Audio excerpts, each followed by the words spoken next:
Hello everyone and welcome to another episode of the McGonagall Boxing Podcast. So, it was meant to be the big grand opening of Chris Eubank Jr. He was meant to be the face of Sky Sports. He was going to be debuting, and we've heard it time and time again. And I know, listen, I don't want to be Judge Dredd. I don't want to be cynical. And I know this time it wasn't really his fault. You know, he's had his initial fighter has pulled out, and clearly there was an issue there with the replacement. He's found a medical the last minute, but Marataf, and obviously that would have been a decent fight because I think Marataf was ranked 6th in the WBA. I don't understand how he's failed a medical exam at lastminute.com. I mean, why was the checks before he'd even flown over? So obviously that fight's rescheduled, but I mean, literally to be called off 3 hours before the event, and all these people bought their tickets post lockdown, the first big launch of Sky Sports post Eddie Hearn. It's just sums up and typifies Eubank's career over the last couple of years. And it's just a mess, isn't it? It's just a circus. I left a comment on a mutual Facebook group saying, for me, Eubank is now the British Jake Paul. He's like an event. He's a circus show. There's always something that happens. He's constantly putting out fights, or he's meant to be having a world title challenge, or title contender fight, and of course what happens, he ends up fighting a C-list fighter like this would have been, and ultimately it gets postponed anyway. Now you wonder, next month, will it be next month? Now I know the Sauerlands are very, very good promoters, so with them I know they'll keep pushing him, but you have to kind of get the vibe that if it was left for Eubank, where would he be? Would he happily just fight once a year, once 18 months? You kind of get that vibe from him. Just an absolute, like I say, circus show at the moment. And you have to wonder how Roy Jones has got involved in all this. He's come over from the States, another hard slog camp, probably battling Eubank's ego all the time, and he's going to wonder, how does he need this? A living legend, he's got a good gig with DAZN. Commentating. Does he need this in his life? Clearly he sees something in Eubank, and I understand that. Listen, Eubank's a very good athlete. He's not a boxer, he's an athlete, and maybe Jones is trying to harness that, but at 32, pushing 33, he hasn't got much time left, and it's a difficult gig, because the saying you can't teach an old dog new tricks is very true in many ways. You have to be extremely disciplined and focused to change your style and swallow your pride and ego. Eubank says he has, but has he? It's just another disappointment, isn't it? And people are going to start, like I say, it wasn't Eubank's fault this time. It was people are going to start just going, that's not worth it. There's going to be something happening. Buy a Eubank ticket, there'll be something happening. It'll be called off, or it'll be a freak show, or it'll be excuses. It'll be underwhelming performance, or it'll be this or that, And yeah, ultimately his father has to take some responsibility. He's guided him in his 20s, and he's made bad calls, constantly chopping trainers, constantly swapping promoters, TV networks. There's been no consistency.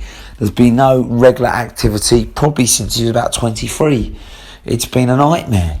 He should have fought almost double the amount of fights he's had, and he's come up short in his world title shot, his one title shot. But really, if he's talking about being an all-time great, like his father said, he should have been holding multiple belts by now.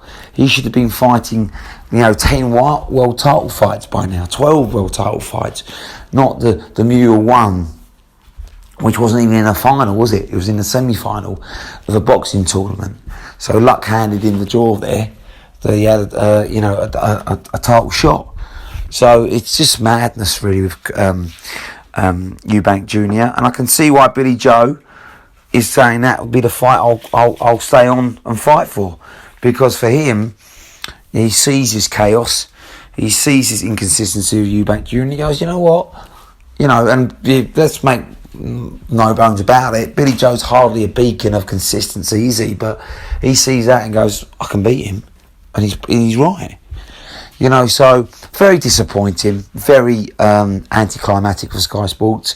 And, obviously they'll take this one on the chin, they'll arrange it, but if this keeps happening with Eubank, it won't be long before, Sky Sports are a well-oiled machine and they won't want keeping these kind of things happening, last minute pull-outs or cancellations or change of opponents or underwhelming opponents or Eubank making his demands. So, let's see. Time will tell. But let's focus on the positives. David Avanesyan, very, very impressive last night. Seems to be getting better with age, doesn't he? That style is strange because, a come-forward pressure fighter like that, if you look at Joe Frazier, look at Tyson, they kind of burn out, don't they, in their sort of late 20s, early 30s. But Avanesyan at 33 is getting better. He seems to be setting his shots up more. He's got better head movement. He can still get hit, though. He can still get caught. So, against the elite of the division, Crawford, for instance, I can just see him being outboxed and outmanoeuvred and probably stopped late on, worn down. But, if you haven't got fleeting hand speed and footwork and sublime boxing skills, you're going to be in trouble against Avanesyan because he just keeps coming and coming. His gas tank is off the chart. He's got an iron chin and he's got a vicious left hook, hasn't he? Did for Josh Kelly, did for Liam Taylor last night. Just stunned him, knocked him out on his feet.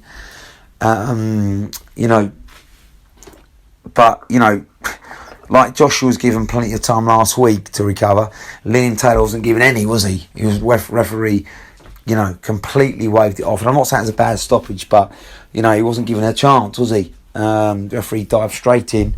And to be fair, probably a good stoppage. Joshua fight should have been stopped, really. But, that's for a day, another event. But, like I say, Liam Taylor, good fighter, solid fighter, but just totally overwhelmed and outmatched. And, he needs to go and rebuild now and just, work on that defence because he got caught and he got stung. But, he's a good British level fighter. But Avanesyan is, he's clearly above European level now and he's got a tough choice to make. Does he vacate? Is he going to go looking for that big fight against Conor Benn? Does Conor Benn want any part of him? I'm sure Conor Benn's pride will go bring it on. But, be careful what you wish for because Avanesyan is, got 7 more years experience. He seems to be in his prime right now. And I don't know who wins that. Conor Benn could easily beat Avanesyan, but Avanesyan could easily stun and stop Conor Benn. That's a real 50-50 fight. I thought Josh Kelly was going to beat Avanesyan and he got nowhere near it. So you'd have to probably actually, to be fair, make Avanesyan a slight favourite against Conor Benn. But that'll be a huge fight. Or is he going to just push straight for a world title fight? These big choices now for Avanesyan. For me, he's probably got, 2-3 years left at that elite level. So he needs to pick wisely and smartly. But one thing's for sure, he's growing in confidence. That Josh Kelly fight has done him a world of good. He believes in himself. He believes in his style. And, he walks you down. And he's getting better. He's getting stronger. He's getting more experienced. But he still can get caught. So he's an exciting fighter. He's not going to look to jab his way for a 12-round decision. But big things in the horizon. Let's see the Conor Benn fight. Or maybe what about the Ugas fight? Now Pacquiao's retired. That'd be a fantastic fight. And I think Avanesyan can easily win that.